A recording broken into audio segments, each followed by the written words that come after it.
Election schedule రావాలి, code మొదలవ్వాలి, అప్పుడు తీరిగ్గా ప్రచారం మొదలుపెట్టాలి అనుకునే రోజులు పోయాయి. టికెట్ కన్ఫర్మ్ అయిన వారు అయినట్లు ఎన్నికల కథన రంగంలోకి దిగుతున్నారు.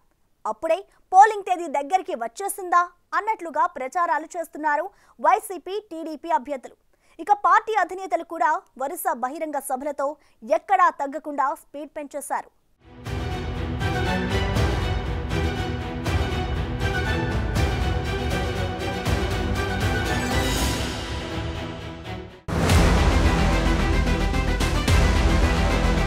ఎలక్షన్ కోడ్తో సంబంధం లేదు. ఎన్నికల యుద్ధంలో దిగిన పార్టీలు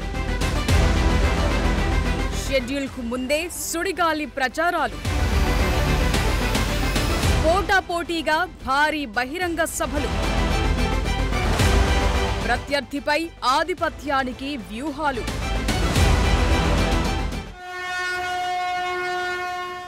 ఎన్నికల షెడ్యూల్ రిలీజ్ కాలేదు, కోడ్ అమల్లోకి రాలేదు, పార్టీల మేనిఫెస్టోలు విడుదల కాలేదు. అయినా సరే ఆంధ్ర యుద్ధం గరంగరంగా మారిపోయింది. ఎటు చూసినా ఎన్నికల సందడే కనిపిస్తోంది. షెడ్యూల్ వచ్చే నాటికి ఒక రౌండ్ ప్రచారం పూర్తి చేయాలన్న టార్గెట్తో టీడీపీ, వైసీపీ ఉన్నాయంటే ఈ ఎన్నికలను ఆ పార్టీలు ఎంత ప్రతిష్టాత్మకంగా తీసుకున్నాయో అర్థం చేసుకోవచ్చు.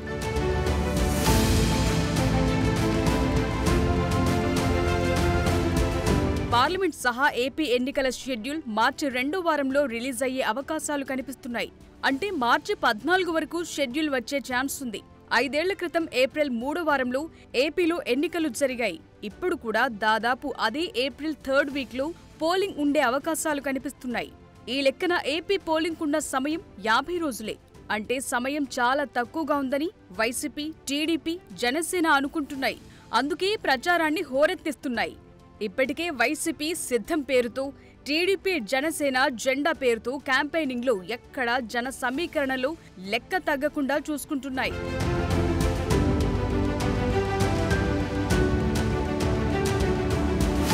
నిజానికి గతంలో షెడ్యూల్ వచ్చాక తాపీగా అభ్యర్థుల ఖరారుండేది. కానీ ఇప్పుడు మారుతున్న సమీకరణాలు ఎలాగైనా గెలవాలన్న ఉద్దేశాలతో అభ్యర్థుల్ని ఎలక్షన్ షెడ్యూల్ రిలీజ్కు ముందే ప్రకటిస్తున్నారు. ఇప్పటికీ వైసీపీ దాదాపు అభ్యర్థుల్ని ఖరారు చేసింది. ఇంకా కొన్ని మాత్రమే మిగులున్నాయి. అటు టీడీపీ, జనసేన కూడా ఫస్ట్ లిస్టును ప్రకటించేశాయి. అలాగే ఈ 2 పార్టీలు పొత్తులపై అవగాహనకొచ్చాయి, చర్చలు ముగించాయి. జనసేన 24 సీట్లలో పోటీ చేసేందుకు అంగీకరించింది. అంటే ముందుగా పెద్ద సవాళ్లను పూర్తి చేస్తున్నారు. షెడ్యూల్ వచ్చాక ఇంకా చర్చలు, పొత్తులు అని లేట్ చేయకుండా ఇప్పటికే వీటిని కంప్లీట్ చేసి పెట్టుకున్నారు.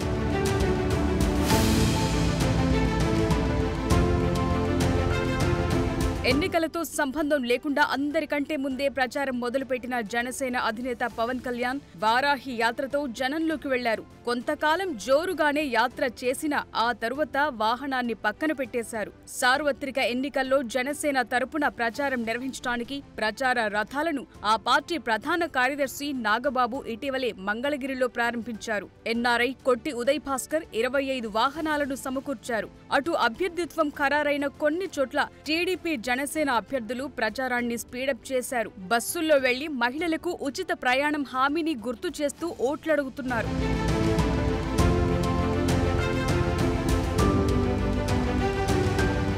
ప్రచారంలో టీడీపీ దూకుడు పెంచింది. ఇప్పటికే టీడీపీ చేపట్టిన రా కదలిరా సభలతో జనంలో క్రేజ్ పెరిగేలా చూసుకున్నారు. రా కదలిరా చివరి సభ మార్చి 4న రాప్తాడులో ముగియనుంది. మరో కొత్త కార్యక్రమాన్ని చేపట్టేందుకు టీడీపీ అధినేత చంద్రబాబు నాయుడు ఏర్పాట్లు చేసుకున్నారు. మార్చి 6 నుంచి 5 రోజుల పాటు ప్రజాగళం అనే పేరుతో జనంలోకి వెళ్లబోతున్నారు. మార్చి 6న నంద్యాల, మైదుకూరులో ప్రజాగళం నిర్వహించాలని యోచిస్తున్నారు.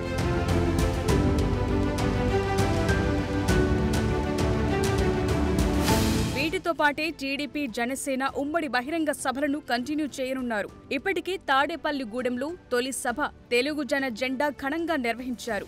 ఈ వేదికపై జనసేన జెండాతో చంద్రబాబు, టీడీపీ జెండాతో పవన్ కళ్యాణ్ ఇరు పార్టీల శ్రేణులకు సందేశమిచ్చాయి. ఇరు పార్టీల కార్యకర్తలు పెద్ద సంఖ్యలో పాల్గొన్నారు. రెండు పార్టీల మధ్య ఓట్ల బదిలీ పకడ్బందీగా జరగాలన్న ఉద్దేశంతో ఉమ్మడి సభలు కూడా పెడుతున్నారు. టీడీపీ జాతీయ ప్రధాన కార్యదర్శి నారా లోకేష్ యువగళం పాదయాత్ర పూర్తి చేసుకున్న తరువాత శంఖారావం అంటూ ఉత్తరాంధ్రలో సభలు నిర్వహించారు. లోక్సభలకు టీడీపీ జనసేన కార్యకర్తలు తరలివచ్చారు. ఈ శంఖారావాల్లో వైసీపీ ప్రభుత్వ వైఫల్యాలను ఎండగట్టారు లోకేష్. టీడీపీ జనసేన ప్రభుత్వం ఏర్పాటు ఆవశ్యకతను వివరించారు.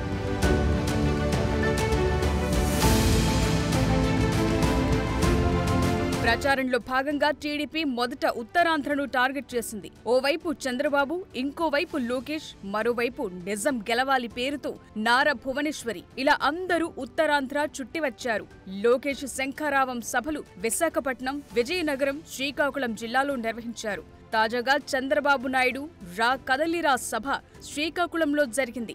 చంద్రబాబు సతీమణి నారా భువనేశ్వరి నిజం గెలవాలి 9వ విడత యాత్ర అరకు, అనకాపల్లి పార్లమెంటు నియోజకవర్గాల్లో నిర్వహించారు. చంద్రబాబు అరెస్టు తరువాత మరణించిన కార్యకర్తల కుటుంబాలను ఆదుకుంటున్నారు.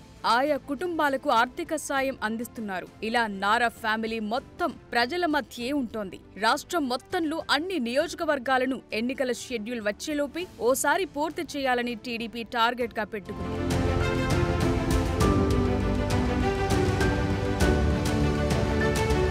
మరోవైపు వైసీపీ కూడా ప్రచారంలో ఎక్కడా తగ్గకుండా చూసుకుంటోంది.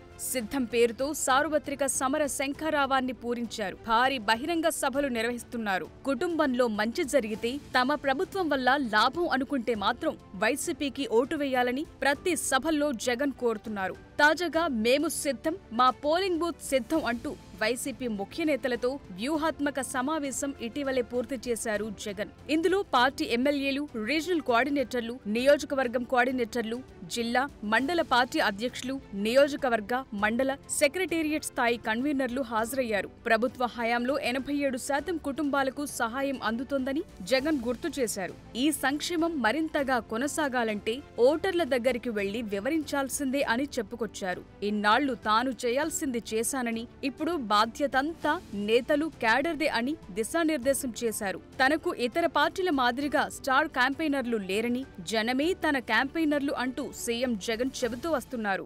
ఈ రోజు ఒక్క ఒంగోలులోనే ఏకంగా 21,000 పేదలకు 21,000 పేదలకు ఇళ్ల పట్టాలు ఇస్తా ఉన్నాం.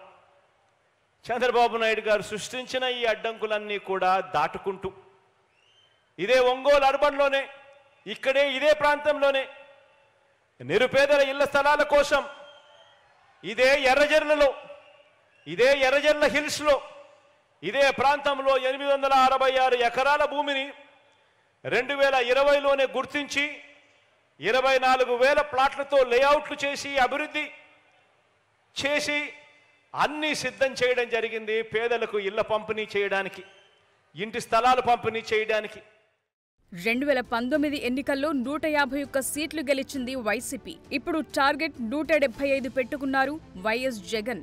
ఆ దిశగానే క్యాడర్కు దిశానిర్దేశం చేస్తున్నారు. ఇప్పటికే రాష్ట్రంలో 3 ప్రాంతాల్లో సిద్ధం సభల్ని నిర్వహించిన జగన్ పార్టీ శ్రేణుల్ని ఎన్నికలకు సన్నద్ధం చేస్తున్నారు. భీమిలి, దెందులూరు, రాప్తాడు వేదికగా నిర్వహించిన 3 సిద్ధం మీటింగ్ల జోష్ను అద్దంకి సభతో గ్రాండ్ గా ముగించాలనుకుంటున్నారు. ప్రతి బూత్ లో కనీసం 60% ఓట్లను సాధించటమే లక్ష్యంగా వైఎస్ఆర్సీపీ అడుగులు వేస్తోంది. అలాగే ప్రచారంలో జగన్ స్టార్ క్యాంపెయినర్స్ గా సంక్షేమ పథకాలు అందుకున్న లబ్ధిదారులు పాల్గొనేలా ప్రోత్సహించనున్నారు. ఒక్కో ఓటర్ను 5 సార్లు కలిసేలా కార్యాచరణ రెడీ చేశారు. ఎన్నికల షెడ్యూల్ వచ్చాక అస్సలు సినిమా ఉంటుందని వైసీపీ నేతలంటున్నారు.